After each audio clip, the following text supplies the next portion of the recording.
Welcome back to another episode of Morning Coffee. I'm your host, Rick Alexander. You guys can interact with me or follow me at @RickAlexander_ or at the Morning Coffee Podcast on Instagram. Now, if you're getting a lot from this show, if it's changing your life or even changing the way that you look at your life, it would mean the world to me if you would head to iTunes and give us a 5-star review so that we can continue to climb the charts and get this information to more and more people. Over the last year and a half, I've focused my work on the story that we tell ourselves about our lives. Your entire life is a bit of a story that you're telling yourself. And if you could tell yourself a different story, you could probably change your life quite a bit. And so I did that work for the release of my newest book, which is coming out in early 2020. But getting excited for that release, I actually wanted to go through a lot of the information that I had learned, a lot of my notes, and synthesize it into maxims, which is what we're getting into today. I've got 21 maxims to maximize your life, and what these are is just things that seem to be true about the human experience, and if you could understand how they are true, you could understand how they could change your life. And so if you go to rickalexander.com, what you're going to find is if you click on articles, the maxim of the day is going to be posted, whatever the last maxim was, and it's also going to have journal entries and thought experiments in there so that you can figure out how to apply these things to your own lives. And so a bit of an interactive experience. So throughout the next year, through my speaking, through my book release, and through these maxims, I'm excited to see how this information can really change the world and change your world if you give it an opportunity to.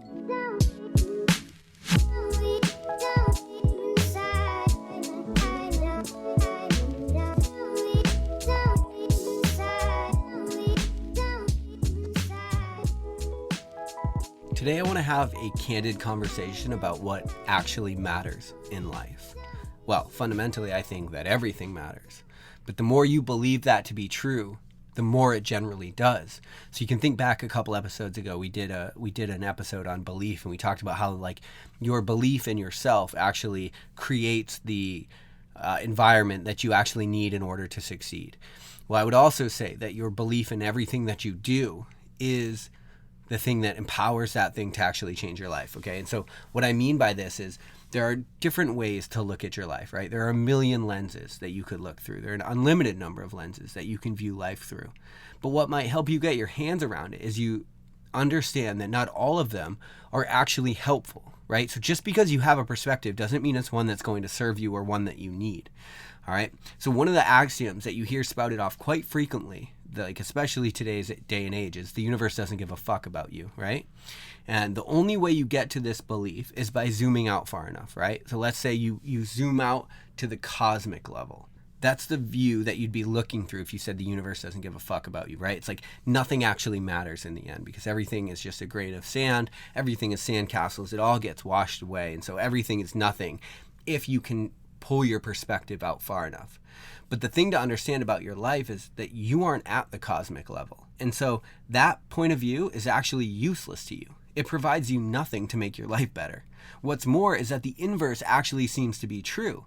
And so the world that you live in actually rewards people that believe the opposite. So here's a way to think about this. The highest performers in the world that we know tend to elevate the mundane, and they treat even the most simplest actions with reverence. You know, I remember I won a foul shooting contest back in 6th grade. And I remember if you played basketball way back in the day, or if you've ever played basketball, you probably have this ritual for doing a free throw. It's like 1 backspin, 2 dribbles, and something else, right? And what you're actually doing is conditioning yourself to make the shot. So you've conditioned that behavior with that success metric. And so because it's been conditioned, that's why you see people use it. I remember in 6th grade, I had no idea really why people did that, except I just knew to do it because I would see other people doing it. You know, because basically we just learn by mimicking behavior until we make it our own. And so I remember actually doing that, but it actually hints at a much larger thing, which is, yeah, every little detail actually does matter. And so when you look at high performers who have like certain kinds of shoelaces for certain big games, and they haven't washed their game jersey, and they do, and the way that they set up their locker is like in a very specific way. It's easy to be on the outside and say, well, that's stupid. Everyone knows that the kinds of shoelaces you are wearing don't actually matter when you play football. Then you might ask, well, then why am I saying this from the sidelines? Why is the person that's wearing the cleats with the shoelaces that matter is the one in the arena that's actually getting the success, because it seems to be that the world actually rewards you when you act like every single thing in your life matters. That's the beauty of elevating the mundane. Now, you can go back to this other axiom. Like you're going to see it all over social media. The universe doesn't give a fuck about you. It's like, okay, that's actually an irrelevant view to you, right? The perspective that would give you that saying is from too far away, and that's not the world you live in. You have to look through your eyes. So you have to look through your perspective. So you have to find a perspective that actually matters to you, because maybe when you graduate to that cosmic level, you're on some other shit, right? And so maybe then you see that there's other things that matter, and that view might actually matter.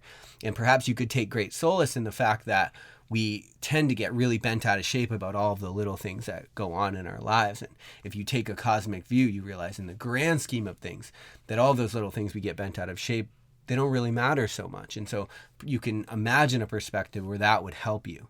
But to understand that you live in a certain world with certain principles. And so you can take whatever perspective you want, but that doesn't mean it's helpful. And just because you see it espoused on social media a lot or reposted or said a lot doesn't actually make it any more true.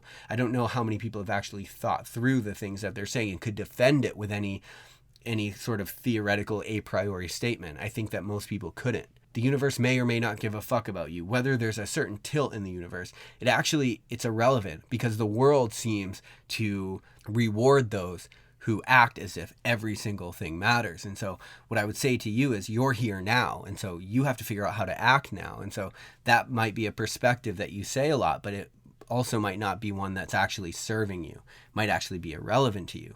The world you live in actually rewards people that believe the opposite.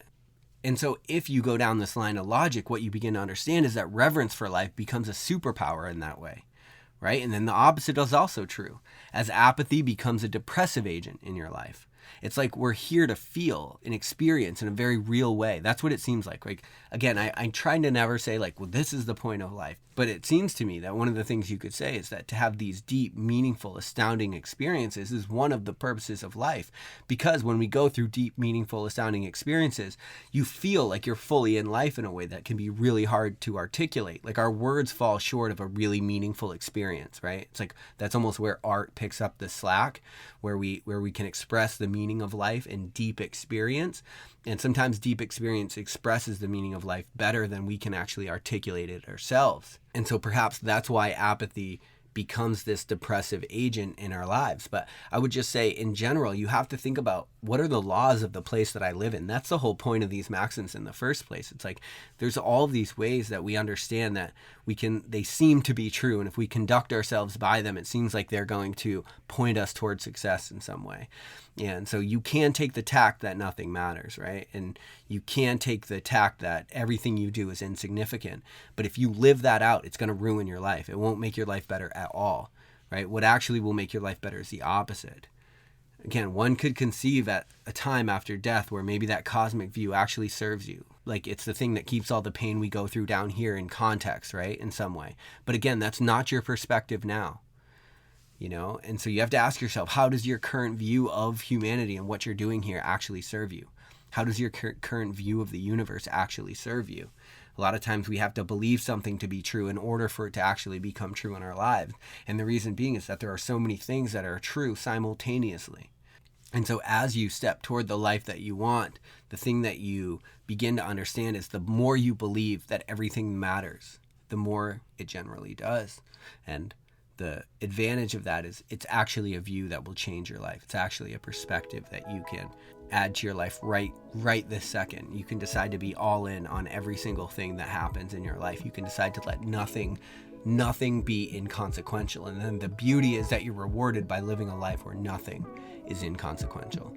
I love you guys. Hope you have an amazing day. We'll talk later on Morning Coffee.